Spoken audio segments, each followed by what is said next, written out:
All right, I'm here with my client, Sarah. I'll let her introduce herself and then we'll talk about what we've been working on together. Hi, everyone. I'm Sarah. I've been working with Rachel since mid-September. We started with personal training at her house, then she asked if I wanted to try some nutritional stuff too, and that's when we switched to carb cycling. We brought it in together, Right, pieced it all together. right. I had previously just been doing low carbs. So it was a little bit frightening to add all those carbs in when I'd been so concerned about just eliminating as many carbs as I can, keeping my calories really low. That was your focus before, right? Low carb, low Right. calorie every day? Yep. All day? All day, Okay. every day. So when we integrated the carb cycling in, what was the first thing you noticed? Physically or just in general? In general. The first thing I noticed was that I could eat a lot more than I had been eating. Right. Yeah, we bumped your calories up significantly. Yep. Entered all her stuff, got her set up. Actually, she'd already been tracking with a different food tracking app, Chronometer. Chronometer. Yep. So she'd already been doing that. But we started the zigzag method. So on our strength days, she bumped her calories up, and I think we even bumped up your lower calorie days. Yep. You were pretty much in a pretty severe deficit the whole time, so she wasn't really making any progress. So we brought in the carb cycling and we brought in the zigzag, which you guys have been doing. Calories up on a strength day, dropping them down just a little bit, 10 to 15%, not these crazy severe deprivation diets, but enough to go up and down in between the two. So you started doing that in October, right? Yep, that was probably the beginning of October. And October till now, she's lost. We're going to do measurements today, but what was our last measurement? It was like 26 and a half total body inches. 26 and a half inches off her whole body. Crazy. And she is so strong. It's like unbelievable. She's challenging me now with weights. She can go way more than me. Makes me jealous. So what are your thoughts on carb cycling as a whole? Like, do you view it as a diet, a mentality, a strategy? How do you approach it? I approach it actually more as a full lifestyle change. I go, even if I'm not working out, I still know how active I've been during the day, where my calories should be at. Maybe if I've done a lot with the kids during the day, we've gone outside and played in the snow, I'll be a little bit more lenient, I can have more carbs that day.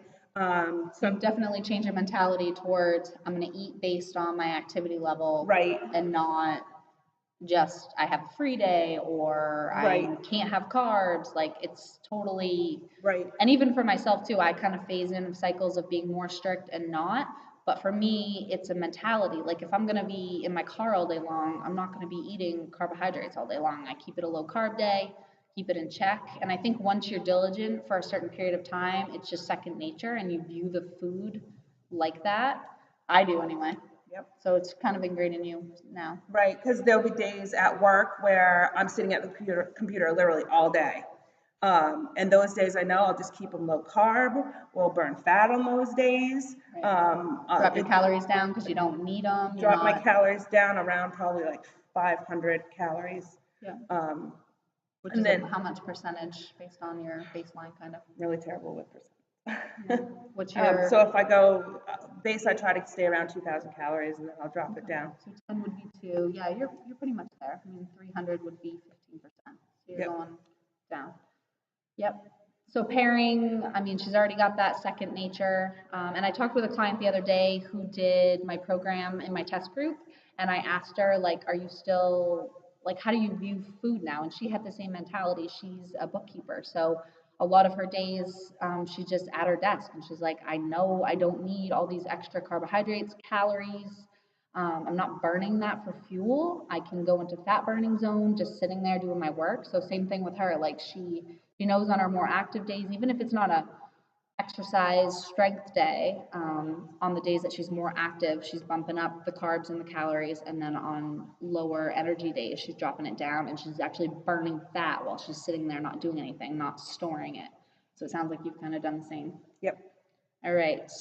So how does this differ from anything else that you've tried in the past? I mean, we talked about you being in a deficit for an extended period of time and just being terrified of carbs. Right. What else have you tried in the past that just didn't really work, or how is it different? That's pretty much the biggest thing, I think, is just the carbs and the calories. This way I know that my body needs the carbs to build muscle and to fuel my body. So I'm going to allow my body to consume that and not feel guilty about it. Right. And going in between, it's like, okay, today oatmeal, tomorrow I might not eat oatmeal. The next day I might eat oatmeal. Like, it's not a Right. one day you might be taking stuff out that you like, but it's not eliminating things forever. It's just eating them on a day or at a time where it's going to be beneficial and it's not going to Right. damage. So, you ladies, this is going to be week 3, and I'm introducing going dairy and gluten free, which I want Sarah to touch on too. So, personally, I struggled with this for a long time because I'm like, I don't have stomach issues. I don't bloat. I don't do this when I eat dairy or gluten. I love Greek yogurt. I love my Ezekiel bread. I love my grains. But personally, I just gave it a whirl for an extended period of time. I said, you know what? I'm just going to see what is different when I eliminate these things from my diet. And for me, it was belly and midsection fat. I mean, it almost like it melted off. It was very different from anything that I've ever tried. And my midsection is not my strong point. I don't have a little teeny waist. I kind of gain weight all over. It's not specifically in my midsection, but it's always been a place that's been hard to lean out. So, and Sarah did this too. We committed to going dairy and gluten free for a period of time just to see what the effects were and kind of as a reset.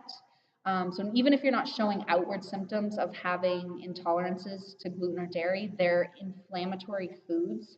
So we don't really know what they're doing on the inside, and any havoc that's wreaking inside your body is going to take away from just having it run at a more efficient pace and being more efficient at fat burning. So I think that's where it comes into play. So Sarah did that too. She didn't go 100% gluten free, but she reduced that significantly. She went 100% dairy free for how long? It was for a long time. Probably for 4 weeks, 4 to 5 weeks. And then I introduced dairy back in just gradually, maybe a little bit of cheese on my spaghetti and my pasta, or a little bit of cheese on my sandwich. Right. She went from having it be pretty much a staple item in her diet, eliminating it completely for an extended period of time. What were your results when you did that? I dropped a lot of weight within the first couple of weeks. Yeah. And quite a few inches, and specifically off your waist. There are a lot of inches right off the waist. I don't remember exactly how I many. think that period of time was your most significant change. Yep. It was kind of in the beginning, so in the beginning things, when you mix it up and you start getting your body what it needs, it kind of takes off and you see progress really quickly, which we did, and then we brought that step in, and I know in that period of time it was like significant change in your body. Yep. And I think that was both, like, physically you could see it, but also I could feel it. I felt better too. Yep. So I was going to cheese and cottage cheese specifically as like a big snack for my low carb days. There's protein in it. That's the thing with dairy. It's such a good protein source. It's delicious. And like I said, I fought it for You can just grab it right out of the fridge. It's easy. So you think your life is going to end when you take it out, but you really learn that it's not as hard as you think.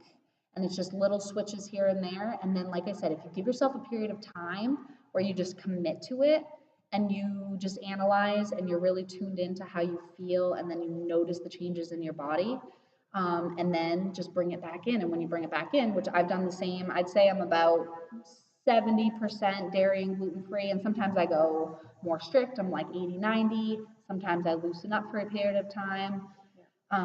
Pretty much the only gluten I have right now is when I have wraps or the pita pockets. Yeah.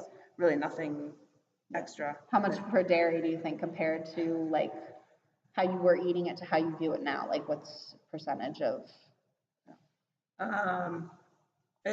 With dairy, it's probably still like 85 or 90% that I don't. Yeah. is very rare. And now I tell people, and I try to tell myself too, Or to view I it have as goat cheese, like yep. it's a little bit, I think, easier on your stomach. Goat cheese, goat's milk is much easier to digest than cow's milk, so that's an option too. And now for me, I just approach it as more of like a condiment. Like if I have chili, I do a little dollop of Greek yogurt instead of having a gigantic bowl of Greek yogurt with my fruit on it or whatever it is for that day. So it's just a change in mentality. But this is a fat loss strategy that I'm not making mandatory, but if you want to integrate it in just to test it out and see, I would highly encourage that. It's really not as difficult as it seems. And you're going to see results, I think, probably pretty quickly. Yeah, they're just inflammatory foods, so they're just making stuff happen inside that we don't really know, and it's taking away from our energy, from fat burning, and just that high level of efficiency that we're going for in this whole program. Where we want to shed fat, we want to build muscle, but doing that makes your body efficient and lean and just highly functioning. So if we can do anything else that can help that process, we want to do that. So it's not a mandatory strategy, but I just want to give you guys all the options. We've done carb cycling, zigzagging our calories. Hydration is a huge fat loss strategy. So now we're bringing in potentially going gluten and dairy free 100% for an extended period of time, even if it's just for the last 3 weeks of this program. I would highly recommend that. In 3 weeks, you could see a significant change, or maybe you won't. Maybe it's different for you. For myself and my clients, I know they've seen a huge difference, but I just want you to be able to test it out for yourself, and then move forward from there like we did. We brought it back in, but we have a different viewpoint on it. It's not our go-to for protein. We just added in little bits of a time. And what did your nutritionist say about kind of bringing, not eliminating? I know I don't like to eliminate anything, especially if it's something that you really love, or it may have some effects, but it's not making you bloated or have constipation or all that. But if you eliminate it completely and then you try to bring it back in, you may be more sensitive to it. So if you kind of bring it in, but at a lower amount, is that what she said? No, what she said was that your body will absorb the nutrients and all the good stuff from it, the less of it that you have. Okay. So if you are having it all the time, your body isn't going to benefit from it as much, from dairy or cheese or whatever, as if you just had a little small amount. So it's like, I don't get this on a regular basis. Right, I'm going to take all the good stuff from it. Yeah, good to know. Yeah. Cool. Yeah. All right. Anything else you'd like to add? How does it affect your family? I've learned that actually we can do this pretty easy with a family, because we have 3 strength days a week. I can plan pasta that night. We like spaghetti and pasta and any of that stuff that you guys are afraid to eat, probably. Don't be scared of the pasta. You can still eat it. Just do it on your strength days. Right. She's the carb cycling queen. She is like way better than me.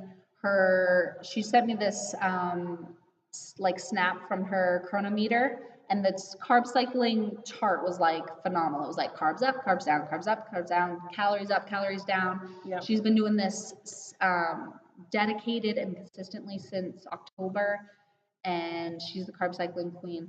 We're going to work on a cookbook together, so stay tuned for that.